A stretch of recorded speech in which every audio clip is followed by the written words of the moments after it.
Cukup sudah.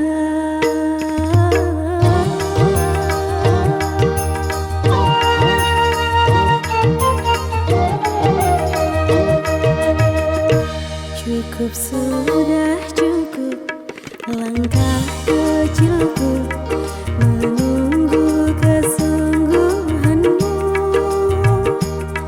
Padahal lama pahlawan cinta, ku harap mendekatiku.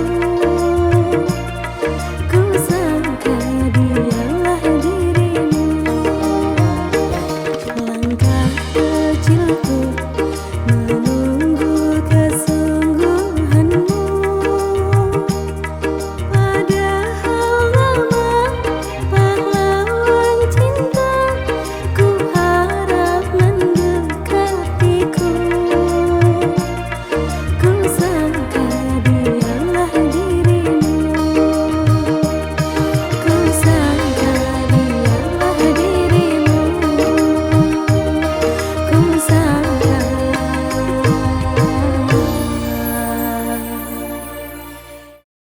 Bahawa tujuan kita membuat video keperitan kehidupan rakyat jelata dan segala kesusahan yang mereka lalui bukan berniat untuk merendahkan sesiapa, walau di mana mereka berada. Tetapi sekadar catatan untuk kita semua dan menjadi pedoman bahawa di dunia ini terdapat mereka yang susah kehidupannya dan juga untuk kita merasai empati dan simpati setelah menonton video ini.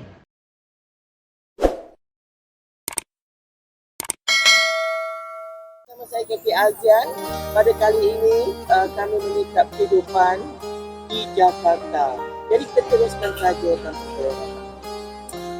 Mbak dari mana, Mbak? Saya dari Sunter, Sunter. Sunter itu di mana, Mbak? di Jakarta Utara. Jakarta Utara. Iya. Ini siapa? Ini anak saya 6 tahun. Dari tadi saya lihat Mbak mondar-mandir itu. Udah makan? Udah. Udah, Nah, tadi kan alhamdulillah. Bapak ya. Oh iya, ini nama anaknya siapa, sayang? Baby. Gaby, Gabriela, Debbie Esther. Gramla Esther. Mbak mau nanya, maaf Mbak ya sebelumnya ya, mau nanya dulu. Mbak punya suami, ada suaminya, bapak ini. Ada, Oh, saya udah pisah. udah bisa. Soalnya nggak dinafkain gitu Pak, gitu. Jadi saya pisah sama suami saya. Jadi saya dengan anak saya aja, gitu. Oh gitu. Ya single parent, ya. Udah lama bisa Mbak? Udah, sebenarnya dari 2 bulan, dia 2 bulan semestinya udah pisah. Cuman saya belum full pisah karena masalahnya dia masih kecil, perlu biaya. Oh jadi saya ngomong ini Pak ya, itu kira mantan suami Mbak gitu ya? Mantan? Kira mantan ya kan? Iya. Udah cerai gitu kan? Ini anaknya siapa yang jaga? Mbak sendiri ya? Saya. Ini bapaknya ada datang, kasih uang kayak apa kayak? Enggak. Enggak kasih? Bapaknya tuh ngasihnya misalnya 50.000 1-2 kali, habis itu 2 minggu lagi, 3 minggu lagi. Makanya saya putus sama dia karena orang nggak tanggung jawab gitu, orangnya tidak bekerja. Waktu Mbak nikah sama suami Mbak ya, dia punya kerjaan? Saya cuma kumpul kebo doang Pak, dia pengangguran. Lah Betul. Mbak nggak mau pengangguran kok Mbak mau nikah sama dia? Cinta ya? Bukan nikah sih, sebenarnya kumpul kebo doang. Oh gitu. Saya tuh kepolosan sih Pak. Saya tuh lagi nunggu jual rumah. Saya nunggu cair dana. Saya kenalan sama orang itu. Loh. Nah, karena saya punya uang 500 juta saat itu, dia mungkin gencer lah. Namanya punya uang, saya yang punya uang, jadi dia gencer telepon, WA, apa gitu. Iya, karena waktu itu saya yang biayain terus. Terus Mbak jatuh cinta langsung gitu? Suka dia gitu lah? Abis gara-garanya, Pastinya dia bagus kan kalau belum itu baru-baru sama Mbak kan? Udah sayang gitu, nunjukin karena gitu, kan? dia ngakunya saudara Agwan sih. Saudara siapa Mbak? Saudara Agwan. Agwan itu siapa Mbak? Kalau di Indonesia tuh kayak kita Chinese people tuh pasti tahu dia kayak misalnya Sultan lumayan, bukan sultan, Bukan. teleponnya lumayan dari orang Iya. Bangka gitu.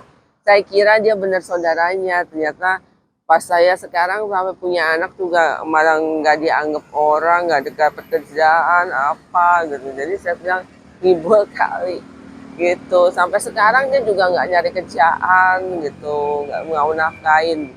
Gitu Mbak ya. Saya mau nanya Mbak, anak Mbak boleh? Iya. Sayang, ini Om mau nanya.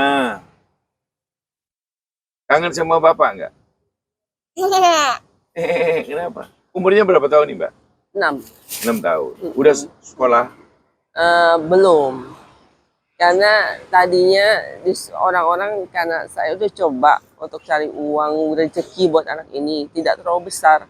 Mereka menyarankan saya untuk masuk sekolah negeri yang gratis. Cuma sekolah negeri gratis itu 7 tahun. Umur 7 tahun. Iya.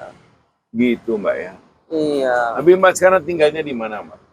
Saya biasanya ngontrak petakan gitu. Cuman saya lagi nyari donatur karena masalahnya saya lagi nggak ada uang 500-600 buat bayar kontrakan gitu. Soalnya saya dagang tisu nggak terlalu rame belakangan ini. Ini Mbak jualan apa nih Mbak?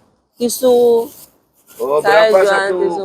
paket gini? 5.000. 5.000. Ngambilnya berapa Mbak kalau gini? Biasanya saya ngambil bisa sampai 25, tapi belakangan ini saya bawa 4 atau 5 aja nggak habis. Jadi saya nggak beli banyak-banyak gitu. Abe Mbak nggak punya kontrakan. Ini apa nih barang yang dibawa ini Mbak? Oh, ini baju saya. Baju. Kok dibawa Mbak?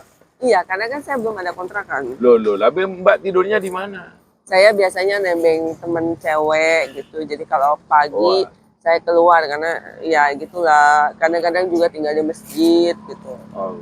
Karena ya waktu itu dihabisin uang rumah saya ya udah. Iya Mbak ya. Abe makannya seharian gimana Mbak? Kalau untuk makan sih cukup Pak. Jualan ini, ya, maksud Mbak? ya, kadang-kadang nemu aja sih kalau makan ya, kayak ketemu bapak yang baik hati traktir. Tapi Amin. yang cuman masalahnya cuma tempat tinggal sih, karena itu kan apa ya uangnya agak lebih tinggi gitu ya. Saya agak kesulitan untuk bayar kos gitu. Tapi malam ini Mbak mau tidur di mana? Oh, malam ini paling di rumah teman saya, kalau enggak ya di masjid biasanya. Sayang, mau nanya sayang mama nggak? Iya. Ini mama ke ibu panggilnya? Panggilannya apa? Mama. Mau ikut sama om nggak? Iya. Mau tinggal sama om? Iya. Tapi mama nggak ikut boleh? Nah, mama nggak ikut loh. Iya. Saya turut prihatin lah Mbak. Iya betul. Ya, orang bertimba ini kok di mana ya? Saya mau ngomong. Waduh, sedih Mbak saya. Aduh, ini anak masih kecil Mbak. Iya Dia masih Pak. keperluan macam-macam. Sekolahnya Betul. gimana? Bapaknya kok gitu Mbak? Iya. Mbak masih punya orang tua. Saya udah yatim piatu Pak. Makanya kalau disakitin laki atau apa nggak ada yang bela. Soalnya udah yatim piatu. Nggak punya saudara mara langsung? Saya nggak kakak? punya saudara kandung, cuma Nggak. punya saudara tiri. Mama saya cuma istri kedua, makanya nggak ada rumah orang tua ya istilahnya. Rumah papa saya ada, tapi sama istri pertamanya di Bogor. Dulu Mbak kerja? Ya, saya kan S1 Ekonomi UI, Bagus tapi Mbak itu. usia saya udah 43. Masih boleh kan? Nggak coba? Saya Nggak ada udah kerjaan? coba nggak ada yang terima kerjaan Pak. Umur katanya 43. Saya udah sering ketemu orang dari yang pakai jas atau apa saya tanyain, ada nggak kerjaan? Nggak ada katanya. Gitu. Habis Mbak ada mikir nggak gimana ya masa kedepannya gitu Mbak? Iya. Anak. Saya mikir kadang-kadang saya juga pernah ke gereja apa minta tolong. Beberapa orang cuma menyarankan saya, udah apa ya nikah lagi aja, cari laki yang lebih baik gitu yang untuk terima saya sama anak saya gitu. Cuman saya tuh masih mikir aja sih, maksudnya kadang-kadang takut ditipu lagi atau gimana. Jadi mereka lebih nggak mau ngasih kerjaan tapi nyuruh saya kawin lagi aja dengan gitu. nikah lagi aja gitu. Oh, Cuman saya cuma takut. itu nggak bisa nyelesain masalah, Mbak. Betul. Kalau Mbak mau nikah lagi gitu kan nggak bisa nyelesain iya. masalah. Takutnya nanti saya ditipu lagi kayak begini lagi gimana? Iya. Heeh. Saya turut duka cita, Mbak. Keadaan Mbak gini sama anaknya ini. Ini kalau saya deket ini sama anaknya, Mbak beri tinggal rumah saya. Ini sungguh loh. Iya. Jadi Mbak masih agamanya Kristen? Masih Masih Katolik? sih, Itu nggak apa-apa. Cuman karena saya mau jadi muslim nggak ada yang ngajarin, saya nggak punya handphone, nggak punya. Saya hidup sambil tinggal baju doang, nggak tahu cara sholat apa gimana gitu. Jadi saya masih Katolik sih gitu. Waktu Mbak tidur di masjid, pernah tidur di masjid? Ya. Dimarahin nggak? Sama orang, Dimarahin kenapa kamu tidur di masjid? enggak sih. Enggak, bagus ya. Enggak dimarahin sih enggak. Bagus. Cuman ya. kadang-kadang juga kan nggak semua masjid terima gitu loh. Kadang-kadang ada yang mau direpotin memperbolehkan orang tidur gitu kan. Tapi ada juga yang nggak terima. Kadang-kadang ntar gua kotor atau apa tergantung penjaga masjidnya. Iya. Sedih Mbak saya.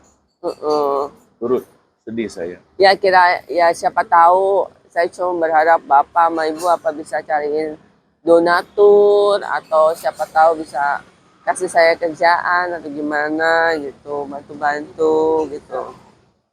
Ya. Ya insya Allah Mbak, saya apa yang saya bisa bantu saya bantu.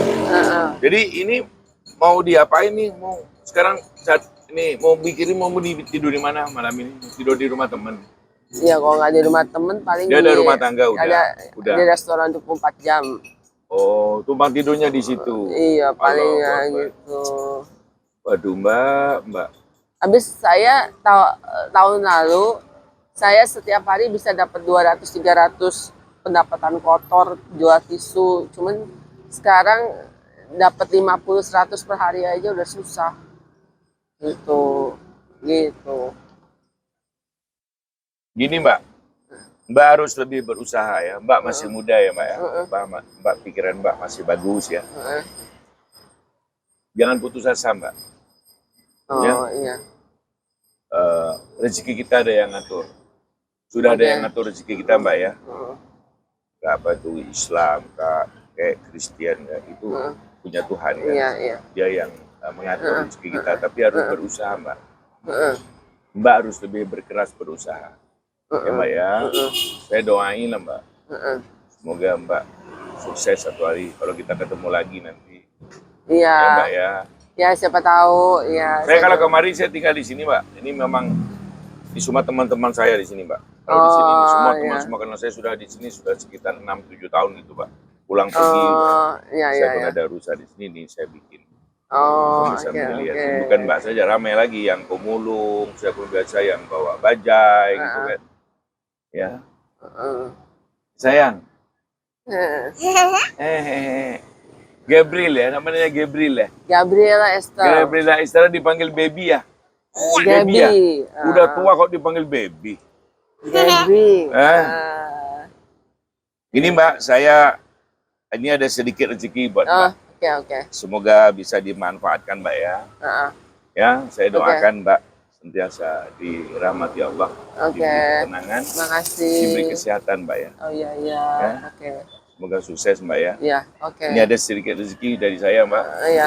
Untuk Mbak ya. Makasih ya Terima kasih Pak. Mbak waktunya. Oh iya sama-sama. Maaf Mbak ya. Iya. Ganggu waktunya. Oke. Adik saya. Yuk. Yuk. Kasih. Tidur ya. Ya. Nah. Oke, itulah kesimpulannya. Kesengsaraan hidup berpunca daripada kegagalan perkahwinan. Dan kemanisan yang dapat kita dengarkan melalui interview tadi adalah teringin untuk memasuki agama Islam. Semoga ada yang mendidiknya.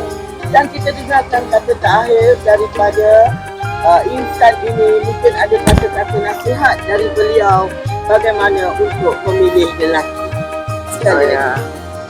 Ya, saya cuma berdasarkan pengalaman saya, ya saya jangan gegabah lagi. Mungkin sebaiknya jangan mau kalau nggak dinikahin resmi. Mungkin ya itu salah saya juga gitu.